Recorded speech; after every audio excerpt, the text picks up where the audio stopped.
అస్సలాముఅలైకుం guys, welcome back to my channel. చెప్పాను కదండి ఇందాక ప్రీవియస్ షార్ట్ వీడియోలో మా అమ్మ ప్రాన్ బిర్యానీ చేసింది అని. ఇదైతే ఫుల్ వీడియో అన్నమాట. మీరు ఏది ఎక్కడ స్కిప్ చేయకుండా నీట్గా చూస్తే మీ ఇంట్లో సేమ్ కొలతలతో హ్యాపీగా చేసుకొని తినొచ్చు ఇలాంటి బిర్యానీయే టేస్టీగా. అవును, నాకు ఒకటి కామెంట్ చేయండి. నేను ఇలా తింటుంటే ఎంతమందికి నాలాగా తినాలనిపిస్తుంది, ఎంతమందికి ఇట్లా తినాలనిపించిందో అది కూడా కామెంట్ చేయండి. ఇక్కడైతే మసాలాలు అనమాట. ఈ మసాలాలన్నీ కింద కామెంట్లో అయినా డిస్క్రిప్షన్లో అయినా మీకు టైప్ చేస్తాను, ఎంటర్ చేస్తాను. అలాగే ఈ మసాలాలు కొద్దిగా చిట్పట్లాడిన తర్వాత బ్రౌన్ ఆనియన్స్ వేసుకోవాలి. మేము ఆల్రెడీ ఆనియన్స్ని కొద్దిగా బ్రౌన్ చేసుకున్నాం అనమాట.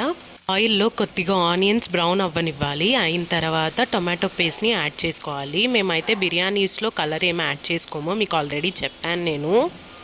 ఆనియన్స్ మనం ఎంత కలర్ అయితే కావాలి అని అనుకుంటాము అదే కలర్ మన బిర్యానీకి అయితే వస్తుంది. ఇక్కడైతే అమ్మ పచ్చిమిరపకాయలు యాడ్ చేసుకుంది. మీ కారానికి తగ్గట్టు పచ్చిమిరపకాయలు యాడ్ చేసుకోండి. అండ్ ఇక్కడ కొద్దిగా కారం వేసుకోవాలి. మీ స్పైస్ లెవెల్స్కి తగ్గట్టే వేసుకోండి. నెక్స్ట్ ధనియాల పొడి. మేమైతే ఎక్స్ట్రా స్పైసెస్, ఎక్స్ట్రా పౌడర్స్ ఏమీ యూజ్ చేయమండి. ఓన్లీ కారం, ధనియాల పొడి మాత్రమే వేస్తుంది అమ్మ. ఇక్కడైతే అల్లం వెల్లుల్లి పేస్ట్ అనమాట, ఫ్రెష్గా పట్టుకొని బౌల్లో తీసి పెట్టుకొని ఉంది. అయితే ఒక కప్పు అయితే వేసేసుకోవాలి అల్లం వెల్లుల్లి పేస్ట్. వేసిన తర్వాత బాగా కలుపుకోవాలండి. మసాలా మొత్తం బాగా కుక్ అయ్యేలాగా, పైకి ఆయిల్ తేలేలాగా కలుపుకోవాలి. అయితే 1 kg రైస్ తీసుకున్నాము. ఇది 1 kg డబ్బా అనమాట మా ఇంట్లో. ఆ 1 kg దాంతోనే వాటర్ కొలుచుకొని వేసుకుంటుంది మమ్మీ. ఇప్పుడైతే కొత్తిమీర పుదీనా వేసుకోవాలండి. కోసుకొని వాటర్లో వేసి పెట్టుకొని ఒకసారి కడిగి వేసుకోండి కొత్తిమీర పుదీనా. అండ్ నెక్స్ట్ ఈ టైంలోనే పెరుగు అనేది యాడ్ చేసుకోవాలి. పెరుగు యాడ్ చేసిన తర్వాత పెరుగు మొత్తం బాగా కలిసిపోయేలాగా కలుపుకోవాలి. తర్వాత కొద్దిసేపు మూత పెట్టేసి బాయిల్ అవ్వనివ్వాలి వాటర్ కొద్దిగా బాయిల్ అయిన తర్వాత మనం ఫస్టే ప్రాన్స్ని ఉప్పు పసుపు వేసి బాయిల్ చేసుకోవాలి. అలా బాయిల్ చేసుకున్న ప్రాన్స్ని కూడా యాడ్ చేసుకోవాలి.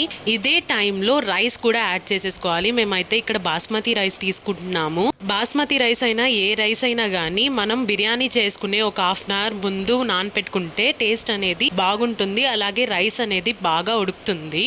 బియ్యం మొత్తం వేసిన తర్వాత ఒకసారి బాగా కలుపుకోవాలండి. బాగా కలుపుకోవాలనగానే రౌండ్గా అలా తిప్పేయద్దు, జెంటిల్గా తిప్పుకోవాలి. ఎందుకంటే మనం బియ్యంని ఆల్రెడీ నానబెట్టుకొని ఉంటాం కదా, అలా తిప్పేస్తే బియ్యం విరిగిపోతాయి అన్నమాట. మధ్య మధ్యలో తీసి చూసుకుంటూ ఉండాలి. అలాగే కింద అంటుకుంటుందేమో అని చెప్పి ఒకసారి కలుపుకోవాలన్నమాట. చిన్నగా కలుపుకోవాలండి, ముందే చెప్తున్నా. వీడియోలో అమ్మాయి కలిపేమని చెప్పింది అని చెప్పేసి బరాబరా కలిపేశారనుకోండి ఇంకేం లేదు, సంగటి అయిపోతుంది అన్నము. అందుకని చూసుకొని కలుపుకోవాలి. సో ఇప్పుడైతే మమ్మీ దమ్ పెట్టేస్తుంది అనమాట. ఇట్లాగా మా దగ్గర ఒక ప్లేట్ ఉంటుంది, ఆ ప్లేట్ మీద అన్నం పెట్టేస్తుంది అనమాట. లేకపోతే మీ ఇంట్లో పాత ఇనుప రేకులు ఉంటాయి కదా, అలాంటి వాటి మీద కూడా పెట్టుకోవచ్చు. ఇప్పుడైతే దమ్ పెట్టేసింది. నేను మీకు స్టవ్ కూడా చూపిస్తున్నా. ఇట్లా సిమ్మర్లో పెట్టుకొని దమ్ పెట్టేసుకొని పైన వెయిట్ ఉండేదేమన్నా పెట్టుకోవాలి ఇలాగా. అంతే అండి, టేస్టీ ప్రాన్స్ బిర్యానీ అయితే రెడీ అయిపోయింది. చూడండి ఇప్పుడు మమ్మీ ప్లేట్ తీస్తుంది. ఆ పొగలు చూస్తున్నారు కదా, అసలుకి ఎంత టెంప్టింగ్గా ఉన్నాయో. బిర్యానీ చూస్తుంటే నాకే ఇప్పుడు వాయిస్ ఓవర్ ఇస్తున్నా, నాకే నోట్లో నుంచి ఊరిళ్ళు వచ్చేస్తున్నాయి. మనం బిర్యానీని ఎప్పుడు తీసుకున్నా కానీ, అంటే ఎప్పుడు ఎవరికి సర్వ్ చేయాలి అని తీసినా కానీ సైడ్స్ నుంచి తీసుకోవాలి. అప్పుడైతే మనకి పీసెస్ సరిగా కనిపిస్తాయి. అండ్ అలాగే అన్నం అనేది మనకి కరెక్ట్గా ఉంటుందన్నమాట. అది మా మమ్మీ చెప్పింది, ఇది టిప్ అంటే. నేనైతే ప్రాన్స్ బిర్యానీని ఫుల్గా కుమ్మేశాను. అలాగే మీరు ట్రై చేయండి. రెసిపీ ఎలా వచ్చిందో నాకు కామెంట్ చేయండి. Thank you, bye.